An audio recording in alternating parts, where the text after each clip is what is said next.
네, 안녕하세요. 라그랑주입니다. 오늘은 제가 굉장히 오랜만에 고가 제품을 하나 구매를 했어요. 바로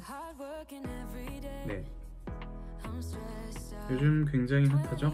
오늘 국내에서 출고를 시작한 에어팟 프로입니다. 굉장히 잘 쓸 수 있을 것 같다는 확신이 들어서 구매를 하게 됐고요. 여러분께 간단한 소개 보여드리도록 하겠습니다. 더불어 얼마 전에 구매한 파워비츠 프로와도 간단한 크기 비교 보여드리도록 하겠습니다. 그럼 만나볼까요?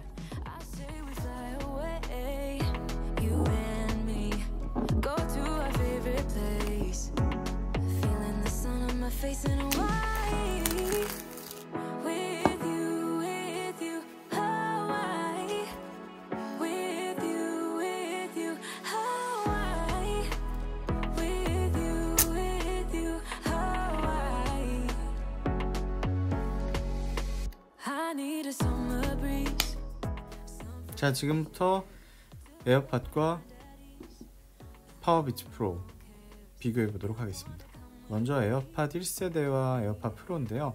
보시다시피 전체적인 크기는 엄청나게 차이가 나지는 않습니다.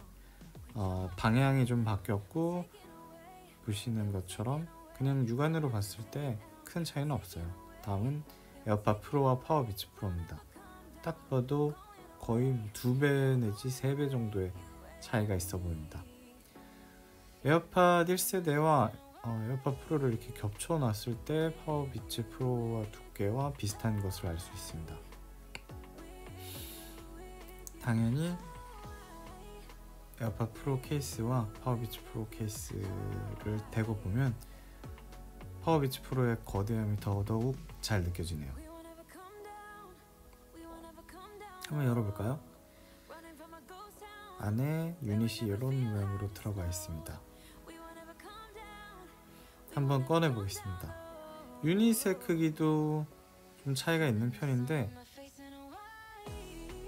에어팟 1세대와도 함께 비교해 볼게요. 보시면 전체적인 크기는 비슷한 것 같아요.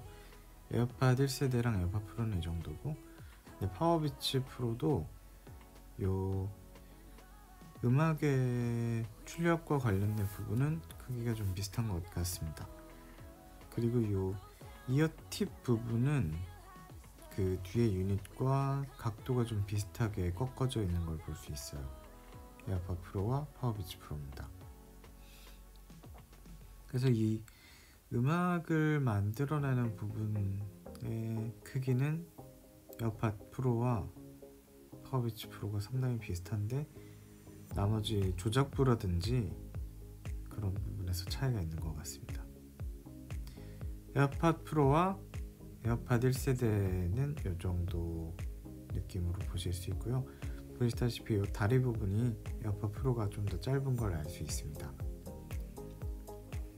그리고 에어팟 프로의 경우 1세대와 비교했을 때 여기를 뭐라고 하는지 잘 모르겠는데, 이 콩나물 머리 부분은 사이즈가 에어팟 1세대나 프로나 상당히 비슷해요. 다만 이제 에어팟 프로에는 귓속으로 더 들어가는 커널 부분이 있는 거죠. 파워비츠 프로 같은 경우에도 조작부와 요 더 달려있는 부분이 배터리들이 많이 들어가 있는 부분인 것 같아요. 그래서 에어훅을 빼고 봐도 이 부분이 상당히 두껍고 큰 걸 알 수 있습니다.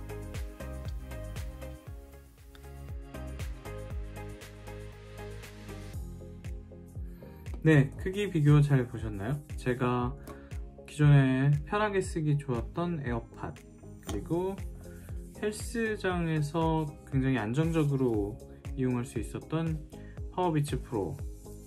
근데 파워비츠 프로는 정말 거대하죠. 이렇게만 봐도 거의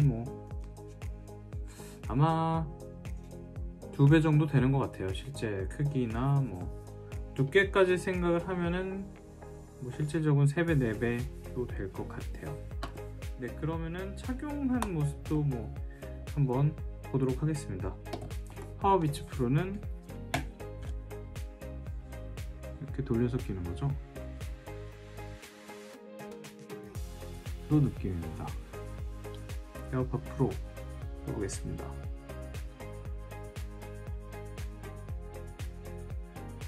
네, 앞에서 보기에는 각도에 따라서 에어팟 프로는 거의 안 보이기도 하는데요.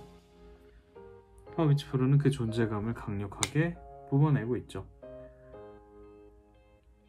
사실 파워비치 프로는 이 훅이 있어서 굉장히 격렬한 운동을 할 때도 안정적으로 거치가 된다는 부분을 장점으로 내세우고 있잖아요. 근데 요 에어팟 프로 같은 경우에도 상당히 귀 속에 쏙 들어가면서 고정이 굉장히 잘 되고 있는 느낌입니다.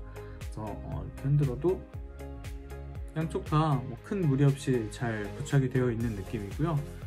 물론 이제 훅이 있으니까 정말 더 격렬하게 움직인다고 하면은 아무래도 파워비치 프로가 조금 더 잘 잡아줄 것 같은 느낌은 있어요. 하지만 저처럼 이렇게 안경을 쓰시는 분들은 이게 좀 익숙해질 때까지 시간이 걸리는 부분도 있고요. 그리고 지금은 제가 이게 안경이 좀 얇은 편인데 이전에 쓰던 안경은 두꺼운 태의 안경이었거든요. 그거는 요 훅이랑 어느 정도의 간섭이 있는 것도 피할 수는 없었습니다. 그것에 비하면 지금 요 새 에어팟 프로는 안경이랑 뭐 전혀 간섭할 일이 없으니까요. 착용하는 데 있어서는 훨씬 편리하다고 볼 수 있겠습니다. 또한 아무래도 블루투스 이어폰은 무선이고 그러다 보니까 주변 뭐 전자파라든지 이런 거에 영향을 받을 수밖에 없는데요. 근데 이 에어팟도 그렇고 파워비치 프로도 그렇고 연결이 끊어진다든지 뭐 다른 기기랑 페어링을 한다든지 해야 할 때 이 케이스가 반드시 필요하거든요. 근데 보시다시피 이 파워비치 프로의 경우는 정말로 커요. 이거 뭐 주머니에 넣고 다니기는 굉장히 힘들고요. 그나마 요즘 겨울철이고 하니까 주머니가 많아져서 어느 정도 가지고 다니는 것도 큰 무리는 없지만 사실 뭐 여름이면은 정말 요거를 갖고 다니기는 힘들거든요. 그런 상황에서 만약에 이게 페어링이 어떻게 잘못돼서 끊겼다 그럼 정말 난감합니다. 하지만 요 에어팟 프로도 그렇고 에어팟도 그렇고 가장 큰 장점이 케이스 자체가 굉장히 작기 때문에 케이스에 넣은 채로 바지주머니 같은 데도 휴대하기가 굉장히 좋았다는 게 큰 장점이거든요. 사실 이 무선 블루투스 이어폰을 쓴다는 게 그런 휴대성에서의 장점 또한 있는 부분이고 뭐 내가 잘 주머니 속에 넣어둬도 뭐 선이 꼬이거나 할 일이 없잖아요. 그런 장점을 제대로 살린 건 역시 이 에어팟이 아닌가 싶습니다. 그런 면에서 얘는 뭐 배터리 자체가 막 9시간씩 간다고 하니까 요 유닛만 빼가지고 나가면 되긴 하는데 말씀드린 것처럼 이게 뭔가 문제가 생겼을 때는 그냥 이걸 쓸 수 없는 상황이 되는 게 굉장히 불안한 부분인 거죠.